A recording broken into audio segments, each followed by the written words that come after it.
Hola, Ayman, ¿cómo estás? Muchísimas gracias por estar aquí. ¿Desde dónde te unes a nosotros hoy? Hola, yo vengo aquí desde Valencia. Ah, Vengo valenciano desde Valencia. también. No lo sabía, yo también soy ¿Sí? de Valencia. ¿Ah, eres de Valencia? Sí, sí, Ostras. sí, sí. ¿De dónde, Bien, qué parte bien. de Muy Valencia? bien. Pues ahora justamente en Burjasot. Ah, genial. Ahora en Burjasot, en la ciudad, casi. ¿Tú Sí, sí, sí. también? Sí, la verdad que yo soy de Valencia Centro de toda la vida. De pequeña sí que viví en La Cañada, no sé si lo conoces, Sí, sí. pero sí, mi familia somos todos de Valencia. Qué guay, pues no lo Ostras. sabía. De Mira que te has valenciano a movido mucho, ¿eh? valenciana. Para acabar aquí justo en Valencia. Digo, Sí, ostras, sí, qué desde luego, coincidencia. desde luego. Oye, Ayman, muchísimas Bueno, Sara, gracias dime. por dedicarnos este ratito. Me apetece muchísimo esta conversación. Vamos a hablar de muchos temas por los que siento muchísima pasión y que creo que son súper importantes, de los que quizás no se habla lo suficiente, aunque poco a poco ya se va hablando un poco más, ¿no? Pero he decidido invitarte al podcast porque me gusta muchísimo el tipo de activismo que haces. Tú, pues, lo traes todo un poco al lado humano, ¿no? Y haces temas súper complejos, fáciles de entender a la gente, que no somos expertos, ¿no? En todo el tema ambiental, cambio climático, etcétera. Pero me apetece saber un poquito más para empezar, pues tu camino, ¿no? Lo que yo llamo el paseo por Memory Lane, pues para conocerte mejor y saber cuáles fueron esos momentos y esas vivencias que te han llevado un poco a estar donde estás hoy y a desarrollar ese interés por estos temas. Cuéntanos un poco. Bueno, pues antes que nada, yo soy Ayman, encantado de estar aquí. La verdad es un placer muy grande que me hayas invitado porque este tema me parece no solo apasionante, porque es muy bonito cuando lo estudias, cuando estudias el tema de la ecología, el sistema actual que tenemos político y demás, sino también por lo trascendental que es estas conversaciones. Entonces, para mí es un enorme placer poder participar en una de ellas y nada, a ver qué va saliendo de esta conversación. Bueno, pues en- para poner un poco en contexto quién soy yo soy Ayman, y mi pasión y mi amor hacia la naturaleza viene desde chiquillo. Yo siempre he sido un urbanita, desde pequeño nací en Castellón, he vivido en Castellón, en la ciudad, y nunca he vivido una temporada en el pueblo ni nada. Pero me acuerdo que las primeras lecturas que tuve en mi vida eran de libros de animales, y ahí es donde desde ya muy pequeño ya me enganché, me enganché mucho desde el tema de los libros y demás. Y luego también era algo que no sé en qué faceta de mí, es algo que llevaba muy dentro, el tema de la empatía hacia los animales. Mi madre a veces me cuenta cosas de pequeño que yo digo, ostras, no puede ser. Como que, por ejemplo, a los 4 o 5 años hacíamos algunos viajes a Marruecos y ahí pues la conciencia hacia los animales y demás es como un poco menor a lo que puede haber aquí en España, por ejemplo.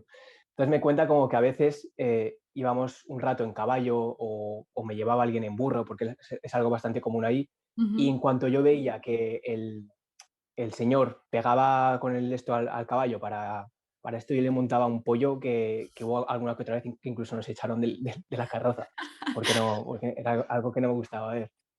Entonces, no sé, es algo que, por una parte, era una faceta mía que desde pequeño me gustaba mucho el tema de los animales y luego, pues, el haberme desde pequeño, ¿cómo decirlo? Pues obsesionado con este mundo, con la biología, los animales, pues también ha ayudado. Y luego a nivel ambiental, de darme cuenta de nuestro impacto como humanos, también es algo un poco absurdo, pero que yo creo que lo describe bien desde el punto de vista de un niño. Y yo recuerdo cuando iba al colegio que había algunas zonas del patio de mi colegio que eran que eran, entre decir, los que estaban poco tocadas, que eran bastante naturales. Había muchas flores, mucha naturaleza ahí concentrada. Y yo me pasaba muchos patios ahí, buscando bichos, buscando escolopendras, lo que fuera. Y me acuerdo que cuando estaba a punto de acabar el colegio, justamente ahí al lado del colegio iban a construir, y ahora ya se ha construido, un campo de pádel, de Ajá, un polideportivo. sí. Y claro, yo cuando veía que estaban ahí los bulldozers, la maquinaria y destruyendo todo, yo decía, ostras, ¿no les da pena? No me puedo creer que todos estos bichos que yo estoy tocando aquí se los estén cargando. Y no me cabía en la cabeza, ¿sabes? En ese momento decía, Ya, ¿no, ya, no los ya. están sacando o algo? Y claro, cuando le preguntaba al obrero decía, ¿pero qué me estás contando? Yo le decía, oye, ¿y los bichos y esto qué? Como si le hablase yo qué sé, de piedras. Ya. Entonces ahí es cuando me empecé a dar un poco cuenta de que los humanos realmente estamos ahí generando un impacto, porque cuando eres pequeño no te enteras de nada, pero poco a poco lo vas viendo. Pero es Entonces súper ahí, es súper interesante que realmente los niños lo sienten mucho más. Yo creo que conforme nos vamos haciendo mayores, pues yo creo que Sí, nos empiezan a preocupar otros temas, ¿no? Nuestras prioridades cambian, pero de pequeños yo creo que de alguna manera todos hemos sentido esa conexión, ya sea con los animales o con la naturaleza en general, porque, y yo creo que también, obviamente depende de dónde hayas crecido, ¿no? Pero yo, por ejemplo, de pequeña pasaba pues los veranos en campamentos, ¿no? En el monte, los fines de semana por ahí había mucho más campo, digamos, entonces yo creo que estábamos mucho más conectados, pero es súper interesante cuando realmente tú le preguntas a un niño algo acerca de la naturaleza o de un animal y en general van a sentir como amor, ¿no? Una conexión que muchos adultos perdemos. totalmente, estoy 100% de acuerdo. O sea, es una teoría que yo también tengo, que conforme nos hacemos más adultos nos hacemos más insensibles hacia los animales, empatizamos cada vez menos con ellos. Sí, Yo cuando era pequeño, cuando veía un insecto aplastado o algo, de verdad que yo qué sé, como que empatizaba con el bicho que estaba ahí ya, medio moribundo, ¿sabes?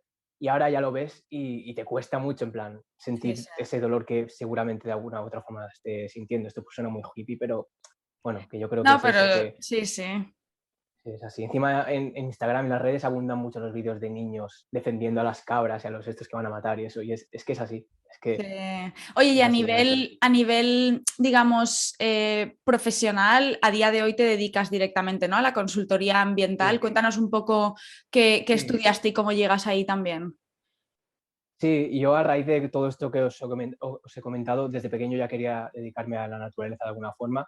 Al principio siempre tienes la idea de ser como un naturalista a lo Félix Rodríguez o Franco o quien sea, uno de estos que vive ahí en el campo, pero claro, luego a nivel profesional tienes que bajarlo a tierra. Entonces acabé estudiando, que acabé hasta el año pasado, estudiando una carrera que se llama Ciencias Ambientales, también aquí en Ujú. Valencia, y ello me llevó a, bueno, por una parte, iniciar este proyecto y por otra, actualmente trabajar desde hace un año como consultor de medio ambiente en una empresa. Que lo que hacemos básicamente es, en resumidas cuentas, ayudar a las empresas a que contaminen Vale. menos y tengan un mejor desempeño ambiental y social. Entonces, a eso es lo que me dedico actualmente. Es bastante bonito, la verdad. Que Me parece, papel bastante. lo dices así como si fuera pequeña cosa, pero entiendo que será súper complicado, ¿no? Porque habrán dentro de una empresa hay muchísimos ámbitos, ¿no? A los que habrá que mirar y Mm, también entiendo que cada una depende de la industria, pues tendrá unas prioridades, sí. ¿no? Cada sector es un mundo y claro, tienes que saber adaptarte a cada empresa, a cada situación, cada sector. Sí, y encima cada empresa tiene muchísimos ámbitos ambientales y sociales, o sea, Sí. hay que saber, hay que saber adaptarse a cada una de ellas. Pero sí es Oye, bastante bonito. Ayman, una pregunta que te quiero hacer, porque yo pues como te digo, ¿no? Lo mío es más a nivel personal, no me dedico para nada a temas ambientales, pero en los Ujú. últimos años he estado pues leyendo y estudiando mucho al respecto porque me parece un tema súper interesante y sobre el que siento una responsabilidad, ¿no? Como ser humana que vive en el planeta, siento una responsabilidad muy grande y me gusta estar informada y dentro de mis posibilidades hacer lo máximo que puedo, aunque muchas veces pues no sé, tenemos limitaciones, ¿no? Pero es verdad que hay muchos días que siento eso que llaman la eco-anxiety, ¿no? La ansiedad ecológica de decir, es que, ¿qué más puedo hacer? Y de verdad todo esto sirve para algo, o sea, el impacto individual contribuye a algo, estamos destinados, el mundo se va a la mierda directamente, y tú trabajando desde dentro, entiendo que esto se multiplicará por 200, ¿no? ¿Cómo gestionas esto? Pues mira, yo cuando me preguntan si tengo ecoansiedad como tal, yo siempre digo que bueno, siempre no, actualmente digo que no, que la tuve en su momento bastante fuerte, pero entre comillas la he superado, no porque el mundo ahora mismo sea maravilloso, un mundo con prados y mariposas, sino porque tienes que pues construirte un marco mental en el que eh, entiendas que tienes un impacto, que entiendas que tú puedes llegar hasta donde puedes llegar para reducirlo, pero que no puedes dejar que eso limite tu vida. Y ojo, el decir que no tengo ecoansiedad como tal no significa para nada, en absoluto, ahora veréis que es todo lo contrario, no significa para nada que no me preocupe lo que está pasando ahí fuera. Ya. Yo estoy casi constantemente, bueno, casi constantemente no, porque eso sí que sería enfermizo, pero sí que estoy como muy, muy consciente de cada vez que como algo, cada vez que compro algo, Ujú. Siempre pienso en las externalidades que tiene ese producto, ese servicio, esa comida, lo que sea, más allá del precio o más allá de lo que se sabe. Entonces, creo que ese es el destino, un destino que puede ser bastante legítimo para la gente que tenga ecoansiedad, que es sencillamente informarse y entender qué es lo que estás comprando y siempre hacerte esa pregunta de si realmente lo necesitas, Ujú. si hay alguna alternativa mejor que puedas permitirte, que sea accesible a ti. Y claro, respecto a lo que dices, exactamente, yo como trabajo en el tema de medio ambiente, pues constantemente, pues claro, ahora entiendo bastante mejor de dónde viene cada cosa, entiendo mejor el impacto de cada cosa. Y muchas veces sé que estoy comprando cosas que han tenido un impacto muy negativo. Cuando compro un dispositivo electrónico con una batería, está claro que esa batería tiene materiales que proceden del Congo, donde se está destruyendo muchas zonas, están incluso, pues bueno, poniendo a gente bajo situaciones bastante difíciles. Lo Mm. sé, pero claro, hay que hacer siempre ese balance de pros y contras, de si lo compro o no lo compro, lo puedo prescindir, puedo prescindir de ello o no puedo. Mm. Entonces, creo que ese es un destino al que se puede intentar acudir en constante evolución siempre, claro. Pero bueno, A mí ansiedad como tal, no. me pasa con una cosa Dime. muy tonta, pero de verdad que es que me pasa casi todos los días, y es con las bolsas de ensalada en el supermercado, porque no tengo ninguna tienda cerca mío que vendan lechuga sin envasar. Entonces yo como muchas Ya, ensaladas porque me encanta y las compro en bolsa. Y las bolsas no son reciclables. Y no, es algo que no me entra en la cabeza. No me entra en la cabeza y entonces durante mucho tiempo estuve sin comprarlas, pero llegué a un punto en el que dije, al final esto me está produciendo más ansiedad el no comprarlas que el comprarlas y tengo que también, en la medida de lo posible, obviamente, elegir las cosas que sepa que tienen mejor impacto, pero cuando no hay elección y es que a mí me están dando, o sea, no es que me estén dando elección y yo elija lo peor, es que no tengo otra opción. Entonces, pues intento comprarlas menos a menudo, pero cuando realmente me apetece hacerme una ensalada, me compro la bolsa, ¿sabes? Y lo intento superar, pero es verdad que al final es eso, es un poco no dejar que la preocupación nos lleve a la obsesión, ¿no? Pero intentar tener ese nivel de conciencia antes de cada compra o cada vez que compramos algo. Es decir, lo estoy haciendo, sé que quizá no es lo más óptimo, pero elijo conscientemente hacerlo y en la medida de lo posible, cuando haya otra opción, elegiré una mejor opción, ¿no? exactamente, sí. Mm. Sí, sí, a Y ver, esto para todo el mundo, sí, no, no, dime, Elena. nada, solo te iba a preguntar Bueno, que en el tema, en la universidad, con todas estas cosas, ¿se trata realmente como un tema serio? Y sobre todo más haciendo referencia al cambio climático, ¿no? ¿Se trata realmente como una crisis climática o es algo como un poco una decisión personal, un interrogante? ¿Cómo se tratan estos temas a nivel académico? a nivel académico se trata muy a nivel, sí que se le da bastante seriedad, especialmente al cambio climático, a otros temas que a mí me parecen incluso más importantes a nivel ambiental, no se lo dan. Justamente el cambio climático sí que se les da bastante importancia porque obviamente es un tema serio que realmente está amenazando a la civilización como tal y por tanto hay mucha investigación. Hay muchos profesores que se dedican o en parte o en completo a investigar sobre estos temas. Entonces, sí, ellos en la universidad les dan mucha importancia, pero a nivel teórico, de enseñarte las consecuencias, de enseñarte las causas, cómo funciona el cambio climático. Luego, a nivel de dar medidas, de proponer medidas, ahí así que te tengo que decir que no. Ahí es donde yo diría que el sistema educativo falla, Ya. porque sí que es verdad que a nivel primaria y secundaria cada vez hay más, ¿no? Hay más charlas, hay más partes donde te intentan concienciar, pero a nivel universitario, pues empezando por los profesores, muchos de ellos que estudian el tema del cambio climático, se les ve que en su filosofía personal no están tan concienciados. Es Ya. algo que lo ven muy a nivel teórico, pero luego entonces, por tanto, si muchos profesores no tienen esa base de concienciación y de preocupación, luego es muy difícil transmitirla a los alumnos. Entonces, yo, por ejemplo, en mi clase, o sea, en toda ¿cómo se dice? Mi promoción Ujú. y en la de años anteriores y posteriores a los míos, de mi carrera, que es ciencias ambientales, siempre han habido como mucho, por ejemplo, por ponerte un ejemplo, 2 o 3 personas de clase que fuesen veganos o vegetarianos. El resto Ya. pese a comprender ya por estudiarlo el impacto que tiene la carne, el impacto que tiene muchos tipos de productos de origen animal, no tienen ese nivel de concienciación. Igual pasa con el uso del coche, igual pasa con muchas cosas. Mm. Entonces, respondiendo a tu pregunta, sí que se le da relevancia a nivel científico, pero luego a nivel de proponer medidas, de nivel de tomar acción individual, no tanto. Es que ahí es donde entra el... Es que es complicado, ¿no? Hay que ser realistas también al respecto. O sea, Sí, una cosa es que te sepas la teoría, es como los médicos que fuman o los médicos que comen sí, tal cual, pues azúcar y mierdas procesadas, ¿no? Es decir, saben la claro, teoría, pero luego a nivel personal y a nivel práctico es complicado. Pero bueno, exacto. yo creo que por lo general muchas veces sí que siento ese optimismo, ¿no? Sobre todo con las nuevas generaciones, de decir, se ve que la sostenibilidad se está poniendo de moda y es algo que se trata mucho más y ya es centro de conversaciones en grupos de amigos, en familias y más a menudo en medios de comunicación también, ¿no? Y esto pues es súper positivo, pero es verdad que también pues en el mundo corporativo se está aprovechando un poco como estrategia de marketing, ¿no? Que es un poco el lado más negativo que yo veo a veces, que se pone algo de moda y es de, bueno, vamos a ver cómo podemos sacar rentabilidad económica de esto haciendo el mínimo esfuerzo, ¿no?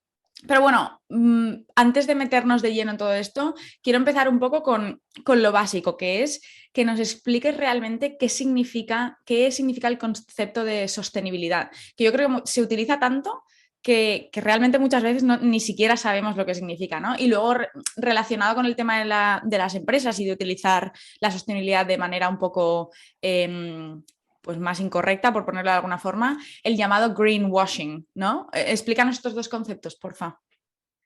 Vale. Sí, como dices, la sostenibilidad es una palabra que actualmente está siendo quemada, no, desintegrada de ser tan utilizada. Está bien que esté ya tan sobre la mesa la palabra.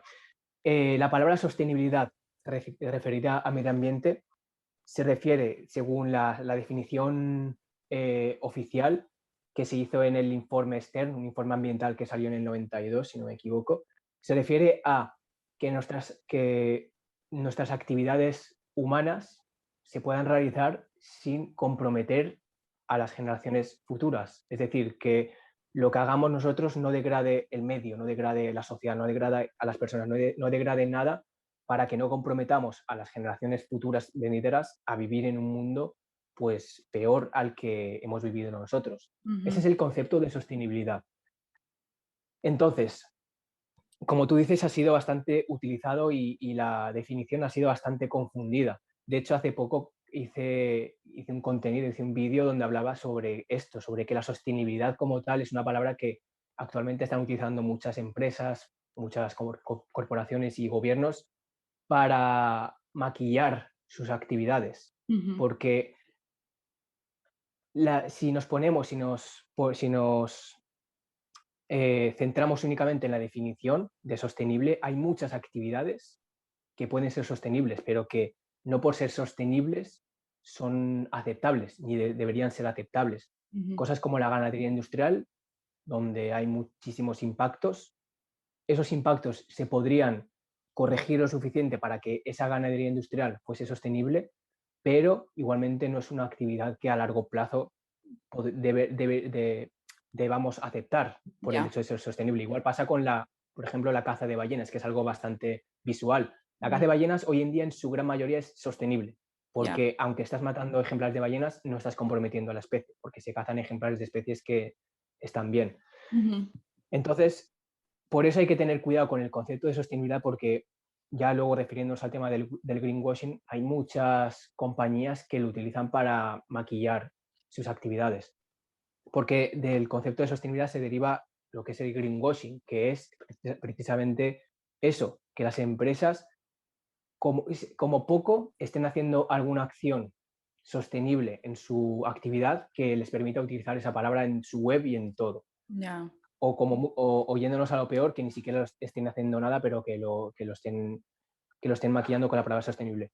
Pero hoy en día a lo que nos referimos con greenwashing, que supongo que es lo que preguntas y a lo de lo que mucha gente es consciente, es que muchas empresas, por tal de mejorar su imagen ambiental y social, lo que hacen es pues, hacer pequeñas acciones por ejemplo, en el caso de Coca-Cola es muy común que contrate a ONGs para que limpien algunos mares, Ya. sin luego estas empresas hacer cambios en su proceso productivo.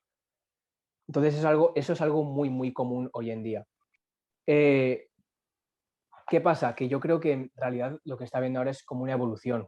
Hemos pasado de que hace 20 años las empresas no tenían un duro por el medio ambiente más allá de cumplir con la legislación, a que ahora ya vean que en el mercado, que es como ellas ven el mundo, que en el mercado hay realmente una demanda de que haya pues, empresas más sostenibles.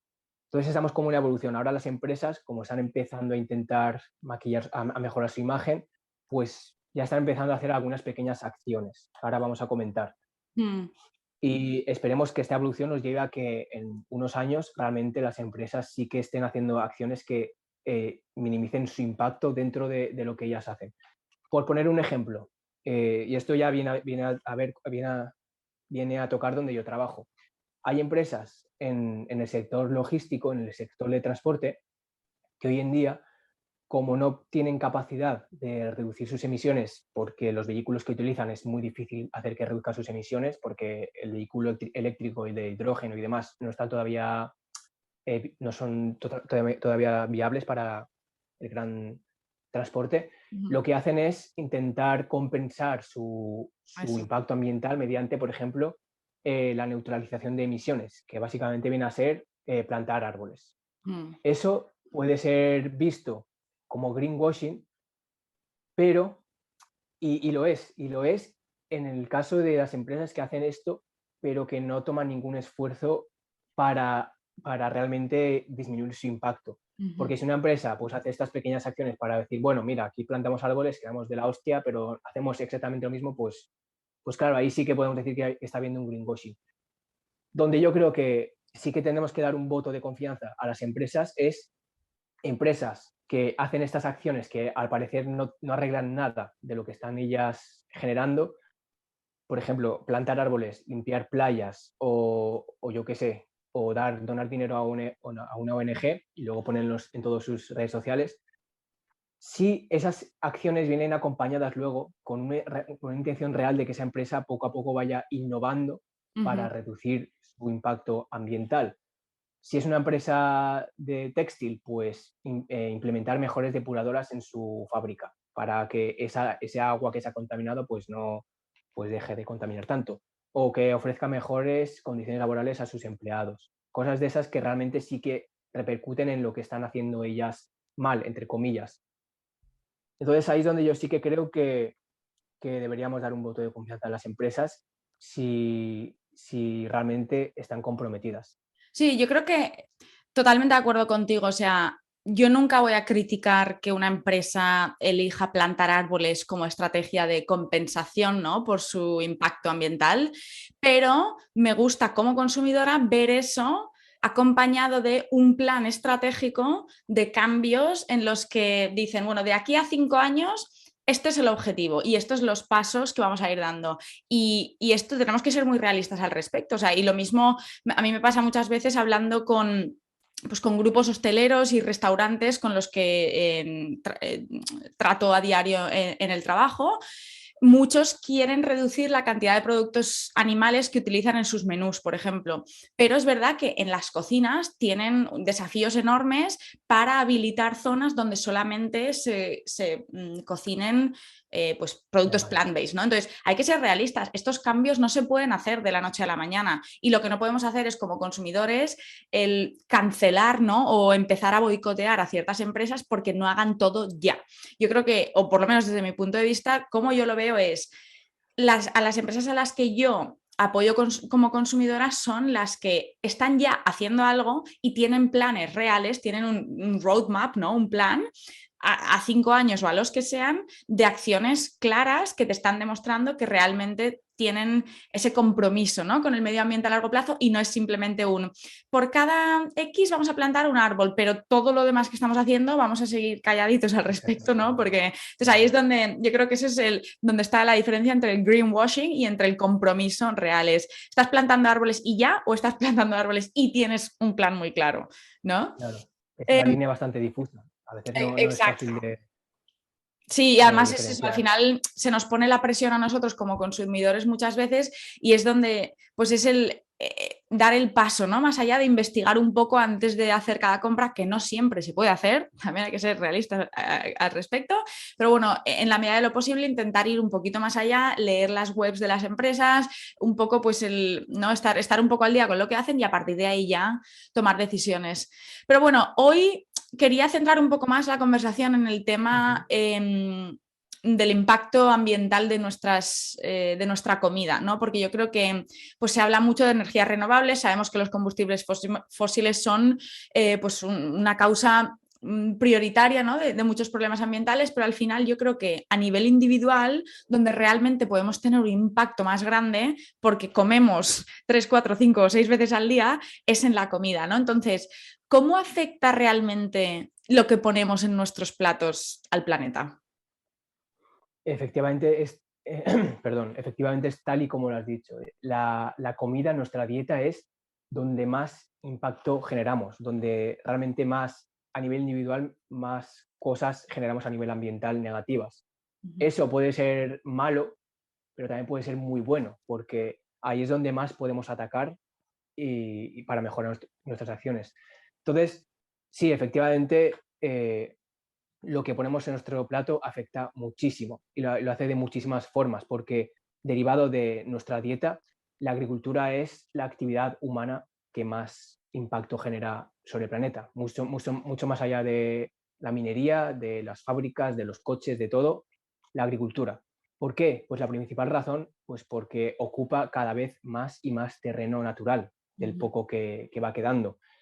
Y, y ya no solo eso, aparte bueno, todos sabemos el caso del aceite de palma, de la soja, que cada vez está ocupando más superficie en la selva tropical, pero más allá de eso, la agricultura también genera daño a nivel de los agroquímicos que contaminan las aguas y también están provocando una extinción silenciosa, que es la de los insectos, y a nivel también del suelo, que es un recurso natural que tenemos muy, pero que muy ignorado, pero Mm. que poco a poco también se está degradando por esa agricultura intensiva en la que nos estamos basando hoy en día. Entonces, en base a esto, si tenemos claro esto de que la agricultura es donde más daño podemos hacer, es donde más podemos actuar, porque dependiendo de los alimentos que elijamos consumir, vamos a generar mayor o menor impacto, porque hay alimentos que realmente su impacto es nulo o incluso positivo Ujú. sobre el medio ambiente, aunque suene extraño decirlo. Mientras que hay alimentos que por la cantidad de recurso natural que necesitan, es decir, de tierra, de terreno, por así decirlo, de agua, de químicos y de transporte, pues generan un mayor impacto. Entonces yo creo que ahora entraremos en mayor medida en esto, Elena, pero vamos, que en general eso es lo que quiero recalcar, que hay alimentos que según lo que elijamos van a generar mayor o menor impacto. Y ya no hablo solo de la carne y las verduras. Ujú. Dentro de los vegetales también hay, o de los alimentos veganos o plant-based, Ujú. también hay elecciones que pueden ayudar bastante en Sí, nuestro sí. desempeño ambiental individual. Exacto. Y además, una de las cosas, o sea, has comentado que el impacto ambiental viene de la cantidad de suelo, ¿no? que se necesita para cultivar o para alimentar al ganado, etcétera. O sea, es el suelo, son Ujú. las aguas, es la contaminación de recursos, etcétera.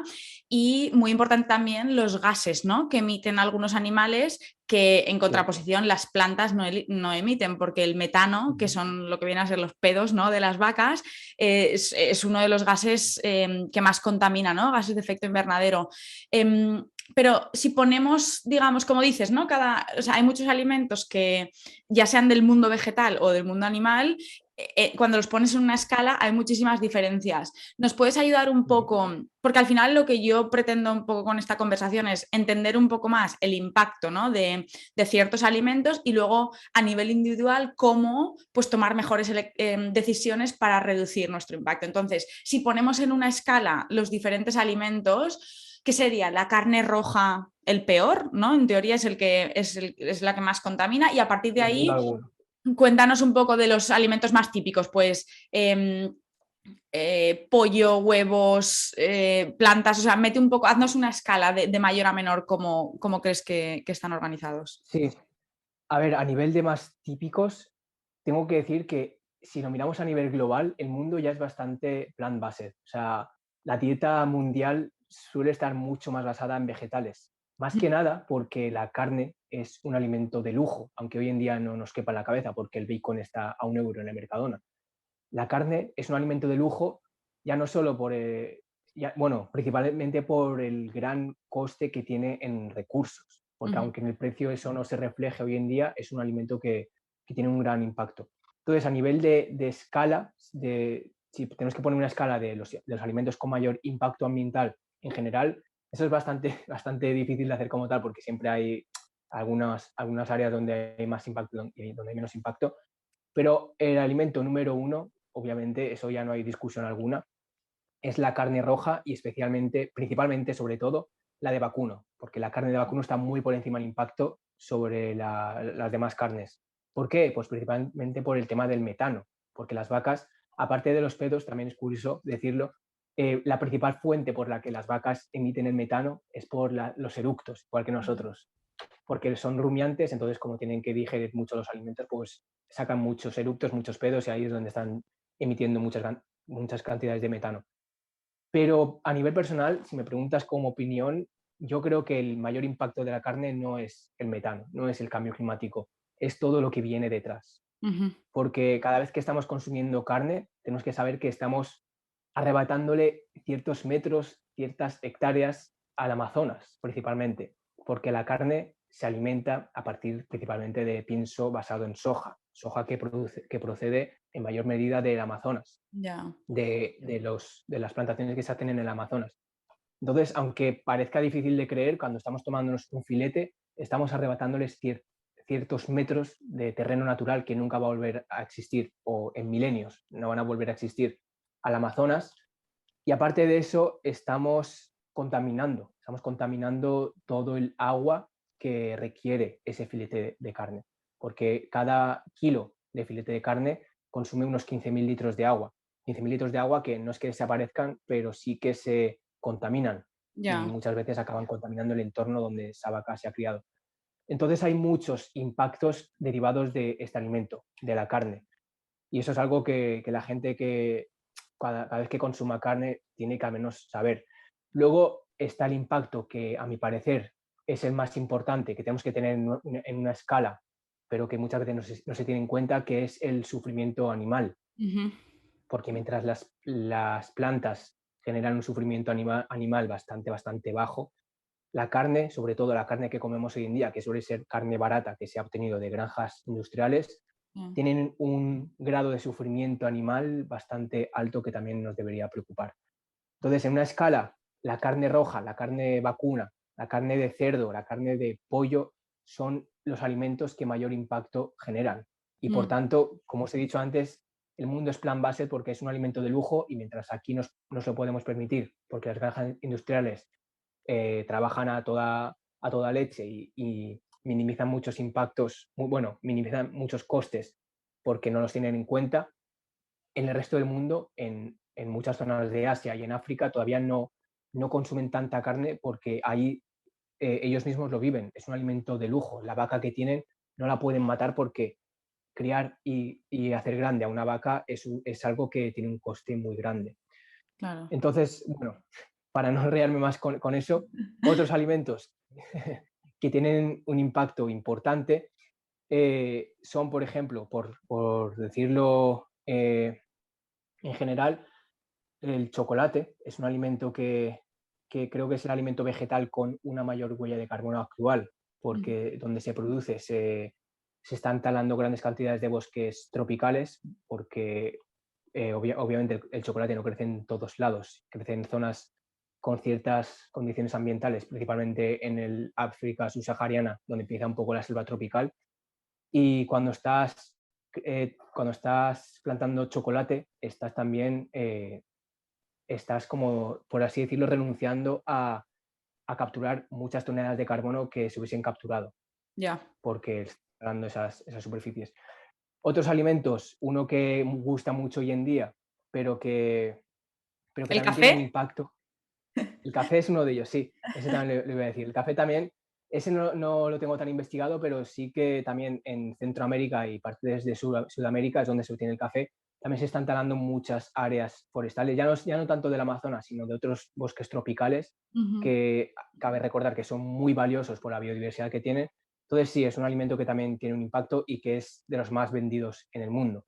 Luego está, por ejemplo, el aguacate, que Oh. es un alimento que yo creo que en su precio sí que refleja un poco más el coste ambiental que tiene, porque el aguacate es el árbol del aguacate es una planta que consume mucha agua, y como hoy en día se demanda tanto, se está plantando aguacate en muchas zonas donde el agua no es muy abundante.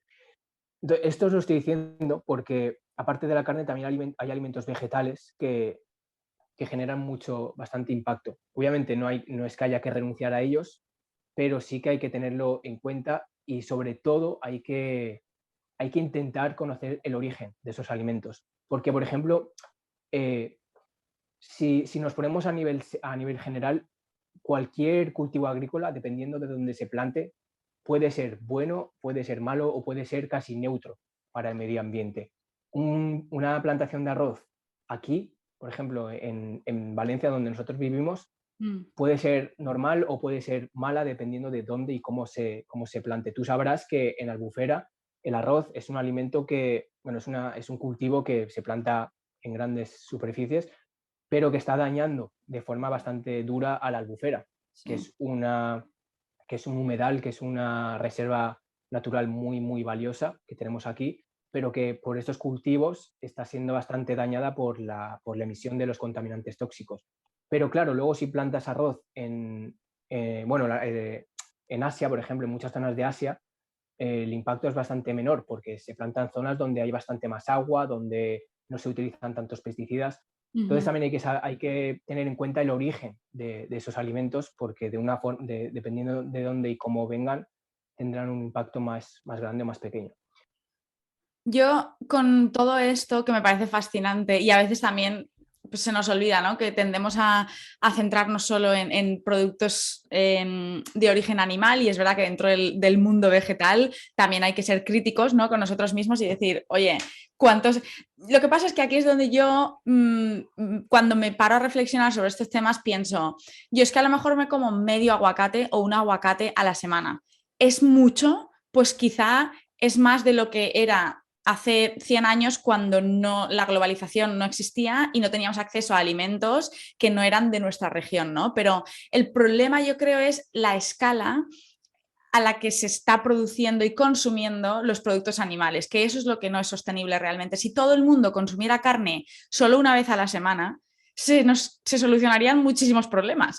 El problema es que ahora los productos lácteos, que tampoco los hemos comentado, pero al final vienen de las vacas, entonces tienen un impacto muy similar al tema de la carne, ¿no? Productos lácteos, carne, pollo, huevos, es la manera en la que se está produciendo y la manera en la que se está consumiendo lo que está causando tantos problemas. Y ahí es donde a nivel personal podemos decir, oye, que no me veo capaz de dejar la carne o no quiero por lo que sea. Perfecto. ¿De qué forma puedo reducir mi impacto? ¿Puedo comprometerme a comer pollo o a comer carne en vez de 2 veces al día? Porque es que hay mucha gente que todas sus comidas y todas sus cenas tienen algo Le animal. pones chorizo Yo era la pollo. primera. Claro, claro, o sea, yo toda mi vida he comido, o sea, tenía que ser o pescado o pollo o carne como el centro del plato, ¿no? Y luego el acompañamiento. Entonces, es un poco cambiar esa perspectiva y decir, ¿cómo puedo cambiar mis platos para que la carne sea el añadido o el trozo, o sea, el producto animal sea el añadido en muchas menos ocasiones durante la semana? Y si todos hacemos eso, ahí es donde entra la reducción, o sea, el impacto individual, ¿no? El impacto que puede esto tener a nivel global. Entonces ahí está donde está, yo creo, la diferencia entre los productos animales y los vegetales. Sí, dentro del mundo vegetal tenemos que ser conscientes de que hay problemáticas ya no solo con el tema ambiental, sino con la explotación humana, etcétera, ¿no? Entonces, elegir muy bien dentro del mundo vegetal, pero intentar en la medida de lo posible que esto sea como el grueso de nuestra dieta, porque al final, con reducir al máximo los productos animales, ya podremos reducir mucho nuestro impacto, ¿no? Ujú. Sí, Y yo quería poner, sí, di Elena. No, nada, que te quería decir un poco con todo ese tema que estamos comentando, el te quería decir un poco con todo ese tema que estamos comentando, el cómo, ¿no? Ha habido polémica reciente con Garzón, ¿no? Que dijo, bueno, se metió a hablar del tema de las granjas, de la ganadería intensiva, ¿no? Un poco, las granjas masivas. ¿Cuál es tu opinión al respecto? Porque por un lado, la ganadería intensiva tiene menos impacto a nivel tierra, ¿no? Porque al final se concentran todos los animales en el mismo lugar. Es verdad que el consumo de agua, de electricidad y de grano para alimentarles es el mismo, pero al final en cuanto a tierra es mucho más reducido. Pero luego la extensiva, es verdad que los animales tienen muchísimas mejores condiciones, una vida, digamos, más libre, ¿no? O más feliz, si se puede poner de alguna manera, pero se requiere muchísimo más tierra y se requiere mucho más tiempo también para llegar a la cantidad de carne o de producto que Sí, en la ganadería intensiva, ¿no? Entonces, ¿qué sí, opinas sí, tú al sí. respecto? Cuál es la más sostenible y alguna de las dos es sostenible? Esa es la palabra. Sostenible como tal, sí. Hoy en día las macrogranjas o las granjas industriales como tal no son sostenibles ninguna. Yo no conozco ninguna granja actualmente que sea sostenible. La ganadería extensiva es sostenible, es perfectamente sostenible, lo lleva siendo 6.000, 7.000 años. A mí me alegró muchísimo cuando salió Garzón hablar del tema de las macrogranjas. Porque yo no sabía que iba a tener ese impacto, pero claro, lo tuvo. Lo tuvo porque había mucha gente en contra. Pero curiosamente, un sector, un colectivo que apoyó mucho a Garzón en sus palabras fueron los de la agricultura extensiva, porque obviamente el impacto que tienen las macrogranjas es mucho mayor al de, a la de la ganadería extensiva, perdón. Ujú. Luego, que la ganadería extensiva sea una solución para producir carne de una forma más sostenible, lo veo difícil. Yo siempre digo que es más sostenible no porque las vacas de los campos emitan menos metano, porque no emiten menos, emiten lo mismo, sino porque como es más cara de producir esa carne, seguramente los precios de la carne, si se basasen en la ganadería extensiva, subirían y por tanto el consumo bajaría. Yo sé que esta no es una declaración muy popular. Yo creo que es lo que quería decir Garzón en el fondo, pero no lo quiso decir así porque si no, ya sí que sería muy impopular. Ya. Pero lo que realmente le hace falta a la carne es que sus precios aumenten para que realmente se vea el valor o lo que ha costado producir esa carne. Es cierto que la agricultura, perdón, la ganadería extensiva ocupa bastante más espacio y eso trae muchos problemas. Ya los trae actualmente, que la ganadería extensiva es bastante residual. Imaginaros lo que la traería si fuese bastante más popular. Trae muchos problemas con las interacciones con la fauna. Está muy de moda el tema del lobo, porque Ajá. si tú dejas a las vacas sueltas por ahí, pues obviamente va a haber un impacto con el lobo. Entonces, si hubiese que elegir entre una y otra, yo siempre me decantaría por la por la ganadería extensiva, perdón, porque sí que es cierto que los impactos a nivel de contaminación, bueno, a nivel de contaminación son menores, pero a nivel de cambio climático serían prácticamente iguales, pero eh, luego sí que se compensaría, entre comillas, ese impacto con el bienestar de sus Claro. animales, con una muchísima menor contaminación. Y de hecho, ya esa contaminación no existiría, sino que esa ganadería estaría ayudando a mejorar ciertos ecosistemas por la prevención de incendios. Y, y en cierto modo también es mejor para la economía, ¿no?, local de la gente que quiere, en cierta forma, seguir viviendo. Yo creo que al medio y largo plazo lo que debería pasar es que la ganadería intensiva desapareciese por completo. O sea, Ujú. la ganadería estabulada de tener a vacas encerradas en muy poco espacio, eso es algo que tiene que desaparecer sí o sí.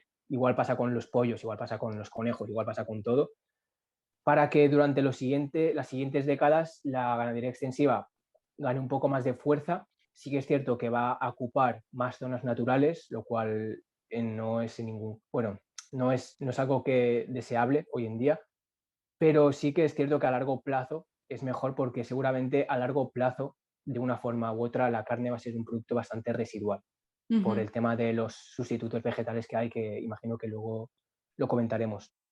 Ante esto cabe decir que incluso la legislación europea ya está yendo en esa dirección, porque el año pasado se aprobó un acuerdo para que para que en 2027 se prohíba la cría de animales en granjas, no, en jaulas, perdón. Ah, Entonces, sí, no lo entonces sabía. es muy probable que, sí, sí, eso ya es un paso para que, por ejemplo, las gallinas enjauladas y los conejos enjaulados pues ya se quiten de las jaulas y se Ujú. mantengan en el suelo. Y yo creo que va a ir en ese camino. Yo creo que ya luego en la década de los 30 o los 40 se va a empezar a prohibir el tener animales con tan poco espacio vital y que al final va a derivar todo en una ganadería y granjas más extensivas. Es que yo Eso creo es que lo es que yo eso, creo al que... final también hay que tener un poco en cuenta el lado del bienestar animal, ¿no? Entiendo que hay mucha gente que no siente esa empatía, pero no podemos olvidarnos de que es una realidad, de que tenemos a billones de animales cada año viviendo vidas de infierno, ¿no? En espacios cerrados, sin acceso al exterior, cuyo único objetivo es engordarles para luego matarles en condiciones muy poco deseables y en las que no pondríamos a nuestros perros o a nuestros gatos, ¿verdad? ¿Y por qué se lo hacemos a las vacas o a los cerdos? Y eso, de nuevo, para la gente que a lo mejor no lo sienta así, entiendo que pues que no es fácil de entender o que pueden haber opiniones diversas al respecto, pero al final la realidad es la realidad, que es que los animales sufren y que no tienen por qué pasar por ello. Vamos a llegar a un punto en el que no exista los productos animales como parte de la alimentación. Sinceramente, yo lo dudo muchísimo. ¿Ese es el objetivo? Tampoco. No estamos aquí para hablar de hacer un mundo vegano, estamos hablando de cómo podemos, como personas individuales, ¿no?, tomar mejores decisiones para reducir nuestro impacto. Eso puede pasar de ser, a lo mejor, 1 kilo de carne a la semana a 100 gramos o en mi caso, que ya no como carne o no como productos animales, pues intentar tomar mejores decisiones dentro del mundo vegetal, ¿no? Tengo, ahora que has nombrado un poco eso, el tema de los productos plant-based, de las hamburguesas veganas, por ejemplo, Bernat, el CEO de Eura, estuvo en el podcast y bueno, estuvimos hablando de esto largo y tendido y ellos obviamente tienen estudios y tienen muchos datos que demuestran que sus productos son mucho más sostenibles en cuanto a impacto ambiental y, por supuesto, impacto en el bienestar animal que los productos animales. ¿Cuál es tu opinión al respecto? ¿Crees que esta es una buena solución? Es la solución perfecta, en mi opinión. Yo soy un enamorado de los productos vegetales, bueno, de los productos vegetales que intentan imitar el sabor de la carne, porque están haciendo grandes logros y yo creo que es el camino perfecto para crear, no un mundo vegano, porque eso es prácticamente imposible, pero sí un mundo mucho, mucho más basado en vegetales. De hecho, gracias a estos productos yo veo a mucha gente de mi alrededor que ya, pues cuando van al Burger King o cuando van a cualquier restaurante, pues dicen, pues mira, ya que me iba a pillar una hamburguesa de estas, pues me pillo una de estas, la pruebo o lo que sea, o porque ya me han gustado, la compro y mira, ya estoy haciendo mi granito de arena. Entonces, sí que es cierto que la crítica principal hacia estos productos es que su coste sigue siendo bastante inflado. Entonces, de ahí deriva siempre el típico estereotipo del vegano, el pijo, ¿cómo se dice? El pijo progre, ¿no? De que esto solo lo compran los pijos que tienen dinero y nada, que a los demás nos dejéis seguir comiendo carne. Pero yo diría que eso lo sabrás tú mejor que yo, pero yo creo que el tema de de que los precios sean un poco más altos de lo que es la carne hoy en día, lo cual es escandaloso, es por un tema de economías de escala, de que todavía no está tan optimizado el sistema pues eso, a nivel de proceso productivo y por tanto, pues todavía siguen siendo bastante más caros. Pero seguramente en los siguientes años yo preveo que muchos productos vegetales que intentan imitar los sabores animales van a bajar un poco su coste. Porque a nivel de, de necesidad de recursos es mucho más barato una hamburguesa de carne de soja que una hamburguesa de carne, pero vamos, abismalmente más barato. Sí, sí, sí. Y al final también no se nos puede olvidar que la ganadería, ¿no? El sector primario tiene mucho apoyo financiero de gobiernos que los productos plant-based todavía no reciben. Entonces, conforme vaya evolucionando la industria, ¿no? y el sistema y las empresas del estilo Eura, Beyond Meat, lo que sea, reciban más apoyo, pues los precios irán bajando. Pero al final también es un poco mi dieta, o sea, no sé, y ya sé que esto es una decisión súper personal, ¿no? Pero al final, cuando hablamos de comer más plant-based, hablamos de plantas también lo más natural posible. Es decir, tú quieres comer pollo vegano, hamburguesas veganas de vez en cuando, perfecto, pero tampoco el objetivo a lo mejor debería ser que eso fuera el punto central de tu dieta, ¿no? Que ahí es donde entra también mucho el impacto, es decir, reduce carne, pero mete más productos vegetales lo más natural posibles. Y ahí es cuando te das cuenta de que una dieta vegana puede ser mucho más barata que una dieta. Si comes carne y pescado y lácteos de calidad,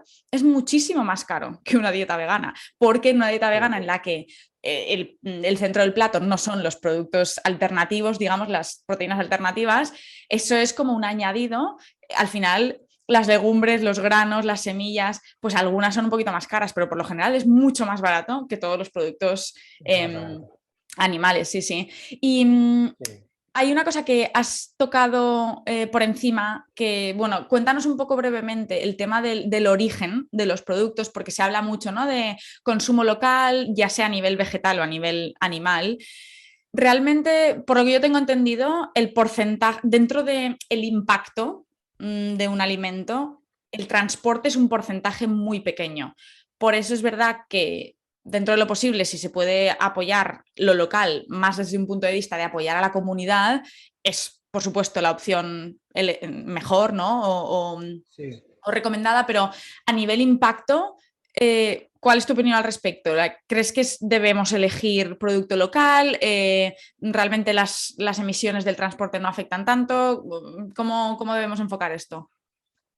Yo creo, sí, yo tengo también, según tengo entendido, el transporte. A ver, hay casos que no, pero el transporte en general para los alimentos es bastante bajo, es bastante bajo dentro del porcentaje, porque como digo, la agricultura es la actividad humana que más impacto genera.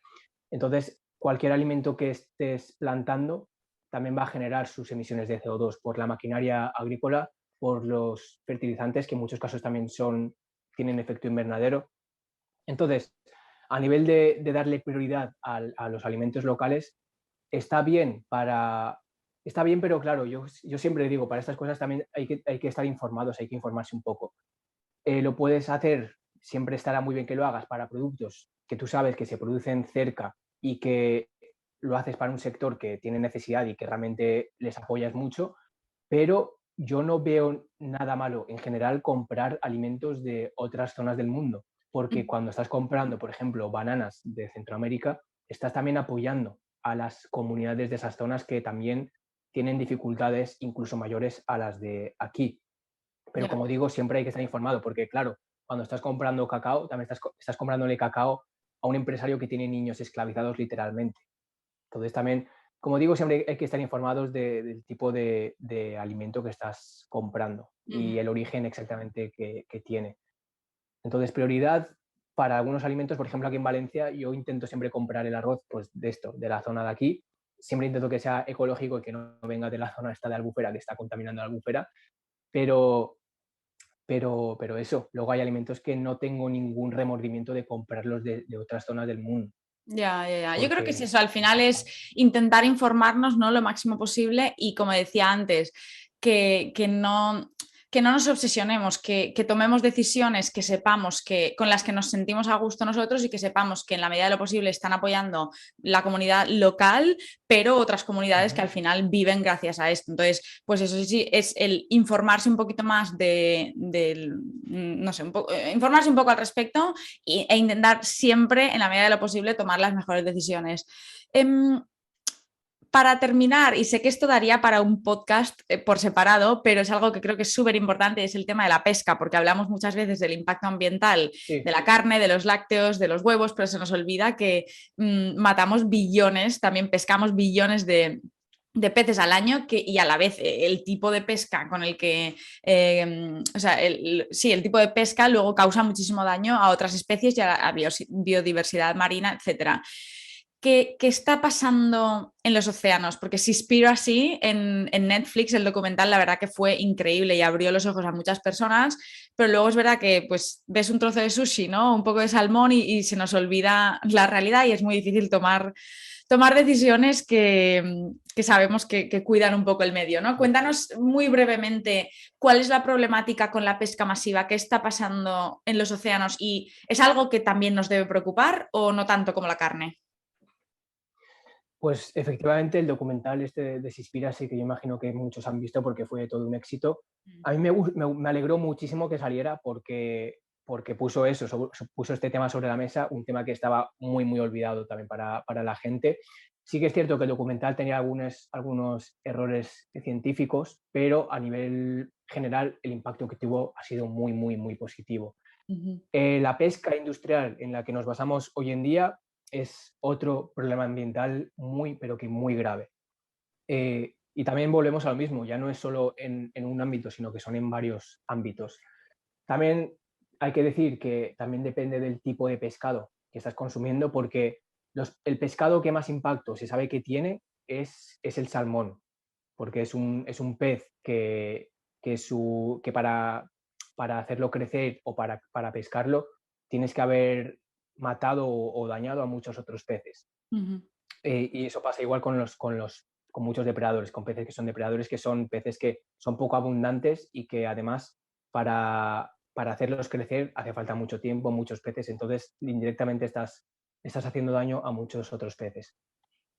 La pesca es una actividad, es curiosamente la única actividad humana en la que seguimos actuando como depredadores, como cazadores, recolectores, pero hoy en día, como somos tantas, tantas personas y el mar produce lo mismo, estamos generando una sobreexplotación de muchos mares. No ocurre en todos sitios, hay zonas en las que la pesca realmente es sostenible porque se pesca justo lo que se puede permitir el mar para luego reponer las poblaciones, pero en muchos casos no ocurre así. Y justo aquí en la zona en la que vivo, que es el Mediterráneo, hay bastantes especies que están cerca del colapso. No desaparecer, pero sí del colapso. Por ejemplo, la mismísima sardina o la merluza. Son peces que están aquí al lado que los comemos, bueno, yo no, pero que se comen muy en general, pero que por la enorme demanda que hay hoy en día y la mala gestión que yo diría que se está haciendo a nivel europeo, se están sobrepescando. Entonces, cuando compramos pescado, aparte de esto que hay que tener en cuenta, cuando estamos comprando una lata de sardinas o una lata de atún o de lo que sea, hay que tener en cuenta que el impacto no es solo que estamos agotando poco a poco las poblaciones de sardinas, sino que en muchos casos estos peces provienen de una pesca bastante dura, que por ejemplo es la pesca de arrastre que todos conocemos, donde Ujú. se está destruyendo el lecho marino, donde hay muchas especies que también merecen vivir, por así decirlo. Y luego está el tema de la pesca por accidental, la pesca de otros animales que no se pretenden pescar, pero que también se están pescando y se están eliminando. Cuando estás comprando una lata de sardina que procede de la pesca industrial, que no tiene ningún sello, ningún tipo de verificador de que se está haciendo de una forma diferente, hay que saber que ha habido un 50% adicional de animales que se han pescado. Animales como tortugas marinas, como Wow. tiburones, como pulpos, como otras especies de peces que no se quieren pescar y que al final, en muchos casos, se acaban devolviendo muertos al mar. Ahí es donde yo creo que la gente tiene que también tener en cuenta cuando Ujú. compran pescado, porque aparte de estar poco a poco agotando esas poblaciones marinas, estamos indirectamente matando a muchos otros animales, como incluso, pues eso, delfines o incluso focas. Por ejemplo, en Sudamérica es muy común la pesca de leones marinos y de focas cuando se está pescando merluza y muchos peces que muchas veces también acaban viniendo aquí. Así que sí, es otro tema que hay que tener en cuenta. Y también hay que tener en cuenta que la industria pesquera es la industria en la que a nivel absoluto más maltrato animal hay, porque los peces son animales con los que empatizamos muy poco, porque Ujú. son como muy diferentes a nosotros, pero realmente nosotros los humanos somos peces con pulmones, somos peces con patas, porque venimos de ellos y a nivel fisiológico somos bastante parecidos. Puede que a nivel de inteligencia sean menor, pero los peces siguen siendo animales bastante sensibles, incluso más sensibles que nosotros en muchos aspectos.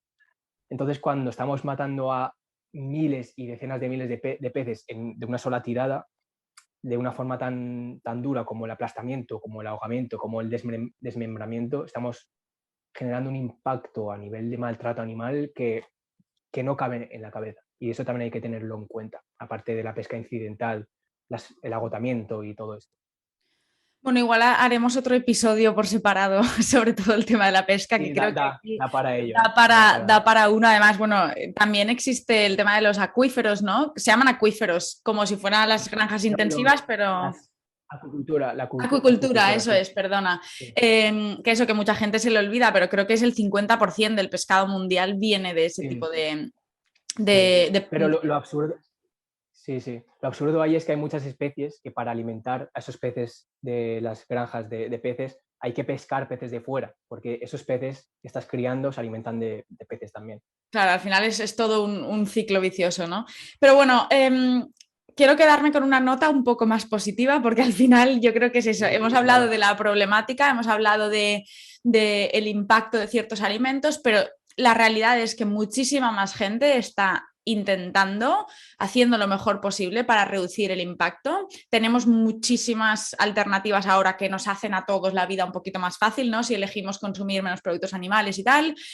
En mi experiencia personal, yo empecé a meterme en el mundo del vegetarianismo y veganismo en 2015 en Australia, cuando por primera vez escuché la palabra vegana porque viví con unas chicas que eran veganas y yo recuerdo en ese momento decir, estas chicas, pero ¿de qué viven? O sea, para mí era como, no me lo podían imaginar. Entonces fue un proceso largo porque en aquel entonces pues no habían tantos recursos, no se hablaba de esto tanto y simplemente pues me costó un poco más como informarme, o sea, saber todo lo que necesitaba saber para tomar decisiones, ¿no? Pero a día de hoy creo que hay muchísima información, hay muchas conversaciones como la que tú y yo estamos teniendo que ayudan a la gente y que motivan a la gente y creo que son súper importantes, pero en general, ¿cuál sería tu recomendación pues para alguien que realmente le preocupa esto y quiere aportar su granito de arena?